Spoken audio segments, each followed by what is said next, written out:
Good night. Hello guys, നമുക്ക് ആദ്യമായിട്ട് നിങ്ങളോട് പറയാനുള്ളത് നമ്മളെ യൂട്യൂബ് ചാനലായ പത്തപ്പിരിയ ബ്ലോഗർ എന്ന ചാനലിനെ സപ്പോർട്ട് ചെയ്ത സബ്സ്ക്രൈബും ലൈക്കും ഷെയറും കമൻറ്റുകളും ചെയ്ത ഗെയ്സിന് ആദ്യം എൻ്റെ എല്ലാ ഹൃദയത്തിൻ്റെ ഉള്ളിൽ നിന്നും എൻ്റെ നന്ദിയും എൻ്റെ കടപ്പാടും ഞാൻ രേഖപ്പെടുത്തുന്നു. ഇപ്പം നമ്മൾ ഈ വീഡിയോയ്ക്ക് വന്നത് പ്രത്യേകിച്ചൊരു ഇതൊന്നുമില്ല, എന്തെങ്കിലുമൊക്കെ ഒരു വിഷയത്തെക്കുറിച്ച് സംസാരിക്കുക എന്നൊരു കാഴ്ചപ്പാടിലാണ് ഇപ്പോൾ വന്നത്. പറയാനുള്ളത് എന്ന് വെച്ചാൽ, നമ്മൾ മനുഷ്യരെന്ന നിലക്ക് നമ്മൾ ജീവിതത്തിൻ്റെ ഒരു ഘട്ടം എന്ന് പറഞ്ഞാൽ നമ്മളൊരു കളിപ്രായം ഉണ്ടല്ലോ, ഒരു 22, 23 ഒരു 24 വയസ്സ് വരെ നമുക്കൊരു കളിപ്രായമാണ്. കളിപ്രായം പറഞ്ഞാൽ ഇപ്പോൾ 1 വയസ്സ് മുതൽ 6 വയസ്സ് വരെ ഉള്ള കുട്ടികൾ ഒരു കളിയാണ്. ആ കളി അവർക്ക് ഒരു രസകരമായൊരു കളിയാണ് നമ്മൾ എടുക്കുന്നത്. പിന്നെ നമ്മൾ സ്കൂളിൽ ചേർത്തി കുട്ടികളെ. അപ്പോൾ കുട്ടികൾക്കും തോന്നി എന്ത്, ഞാൻ വലിയൊരു കുട്ടിയായിന്ന്. കാരണം സ്കൂൾക്ക് പോകുമ്പോൾ അങ്ങനെ ആണല്ലോ, ചെറിയ ആൾക്കാരെ കൊണ്ട് സ്കൂളിൽ ചേർക്കാൻ പറ്റില്ലല്ലോ. പാൽ കുടിച്ചതിന് കുട്ടികളും 1ാം ക്ലാസ്സിൽ 1, 2 ഇമ്മാൻ്റെ തോളിൽ തൂങ്ങി നടക്കുന്ന കുട്ടികളും ഇപ്പാൻ്റെ മടിയിലിരിക്കുന്ന കുട്ടികളും എന്തോ സ്കൂൾക്ക് പറഞ്ഞെടുക്കാൻ പറ്റില്ലല്ലോ. അപ്പോൾ ഈ 6 വയസ്സിൽ കഴിയുമ്പോൾ ഇമ്മാൻ്റെ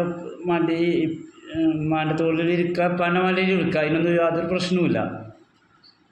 സ്വന്തം വാപ്പും ഉമ്മല്ലേ. പക്ഷേ അത് കഴിഞ്ഞ് ഒരു 12 വയസ്സ് വരെ ആ ലെവലിൽ ഇങ്ങനെ അങ്ങനെ പോകും. പിന്നെ 12 വയസ്സായി കഴിഞ്ഞാൽ നമ്മൾ കുട്ടികൾ കുറച്ച് നമ്മളടുത്തുനിന്ന് ചെറിയൊരു ഗ്യാപ്പ് വെക്കും. ശരി തന്നെയല്ലേ? അത് കഴിഞ്ഞാൽ പിന്നെ ഒരു 18 വയസ്സ് വരെ വേറെ ഇതാണ്. 18 വയസ്സ് മുതൽ 24 വയസ്സ് വരെ നമ്മൾ തല്ലിപ്പൊളി രീതിയിൽ കഴിഞ്ഞു പോകുന്ന ആൾക്കാരുമുണ്ട്. ഒരു എന്താ പറയുക, നിങ്ങൾ നിങ്ങൾക്ക് അറിയാമല്ലോ, നിങ്ങളൊക്കെ ഈ റേഞ്ചിൽ നിൽക്കുന്ന ആൾക്കാരാണല്ലോ. ആ റേഞ്ചിലൊക്കെ ഉള്ള കളികൾ നമ്മളൊക്കെ ഈ റേഞ്ച് കഴിഞ്ഞിട്ടാണല്ലോ വന്നതും. അപ്പോൾ എന്തൊക്കെ കളികളാണ് നിങ്ങളടുത്തുനിന്നും ഉണ്ടാവുന്നത്. നമ്മൾ അതിനൊന്നും ഒരു മോശമൊന്നും പറയുന്നില്ല. അതൊക്കെ ഓരോ വ്യക്തികളുടെ താല്പര്യത്തിനനുസരിച്ച് ഓരോ രീതികളായിട്ട് തന്നെ നമ്മൾ ഈ ഭൂലോകത്ത് ജനിച്ചു വരുന്ന ഓരോ ആൺകുട്ടിയും ഓരോ പെൺകുട്ടിക്കും ഓരോ സ്വഭാവങ്ങളാണ്. വിഷയത്തേക്കാണ് വരുന്നത് കേട്ടോ, അതുകൊണ്ടാണ് അങ്ങനെ പറയുന്നത്. നമ്മൾ എന്താ പറഞ്ഞത്, ജനിച്ച് വരുന്നത് ഓരോ സ്വഭാവമാണ് കിട്ടുന്നത് അല്ലേ. എന്തും വേണ്ട, നമ്മളെ ഉമ്മ നമ്മളെ വാപ്പ 2 വീട്ടിലത്തെ ആൾക്കാരാണ്. 2 സ്വഭാവം, 2 സംസ്കാരം, എല്ലാ നിലക്കും 2 പിന്നീട് ഒരു വിവാഹിതരായി കഴിയുമ്പോൾ ഓരൊക്കെ ഒന്നായി. പിന്നെ നമ്മളൊക്കെ വരുമ്പോൾ നമ്മളെന്ത് കാണണം, നമ്മൾ ജീവിതവുമായി ബന്ധപ്പെട്ട ഘട്ടത്തേക്ക് എത്തുമ്പോൾ സീരിയസ് ആയിട്ട് കുടുംബത്തെ നോക്കാനും അങ്ങനത്തെ വിഷയങ്ങളുണ്ടല്ലോ. നമ്മൾ സമൂഹമായിട്ട് ഇടപെടാനും വ്യക്തികളായിട്ട് ഇടപെടാനും ഉള്ള ഒരു സാഹചര്യങ്ങൾ ആ സമയത്താണ് വരുന്നത്. ആ സമയത്ത് നമ്മളെന്ത് ശ്രദ്ധിക്കണം, നമ്മളെ എതിർഭാഗത്ത് നിൽക്കുന്ന ആൾ, ആണോ പെണ്ണോ കുട്ടികളോ യുവാക്കളോ വയസ്സായ ആൾക്കാരോ ആരും ആകാം. എന്ന് നമുക്ക് മുൻകൂട്ടി പറയാൻ വയ്യ ആരാണ് എന്താണ് എന്നും. അവരോട് നമ്മൾ പെരുമാറാൻ നമുക്കൊരു രീതികളുണ്ട്. ഭാര്യ ഭർത്താവിൻ്റെ കാര്യം എന്തല്ല പറയുന്നത്, കുടുംബത്തിൻ്റെ ഉള്ളിലത്തെ കാര്യങ്ങളും ഉണ്ടല്ലോ. കുടുംബത്തിനുള്ളിൽ അങ്ങോട്ടും ഇങ്ങോട്ടൊക്കെ പലതും ഉണ്ടാവും. അതൊന്നുമല്ല നമ്മൾ പറയുന്നത്. പൊതുസമൂഹത്തിൻ്റെ ഇടയിലേക്ക് നമ്മൾ ഇറങ്ങുമ്പോൾ, സമൂഹം എന്നാണ് ഇതിന് പറച്ചിൽ. ഈ സമൂഹത്തിൽ എല്ലാം ഉണ്ടാവും. നമ്മൾ സാമ്പാർ വെക്കുമ്പോൾ അതിക്ക് എന്തൊക്കെ വേണം?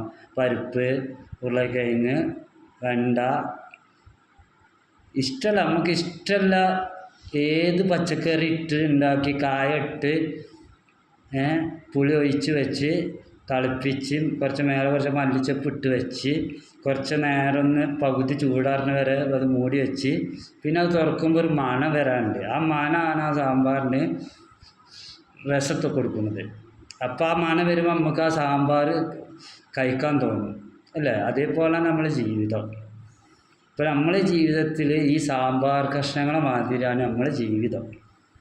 അപ്പം നമ്മൾ എതിർ നിൽക്കുന്ന ആൾ എന്താണെന്ന് മനസ്സിലാക്കി ഓരെ ഉൾക്കൊള്ളാൻ വേണ്ടി നമ്മൾ ശ്രമിക്കുക. ചിലപ്പോൾ മോശപ്പെട്ട സ്വഭാവമുള്ളവർ, നല്ല സ്വഭാവമുള്ളവർ, ഇത് രണ്ടും കൂടി മിക്സായ സ്വഭാവക്കാരൊക്കെ ഉണ്ടാവും. അതൊക്കെ അവനാണ് കേൾക്കുന്ന ആൾക്കാർ സ്വയം വിലയിരുത്തുക.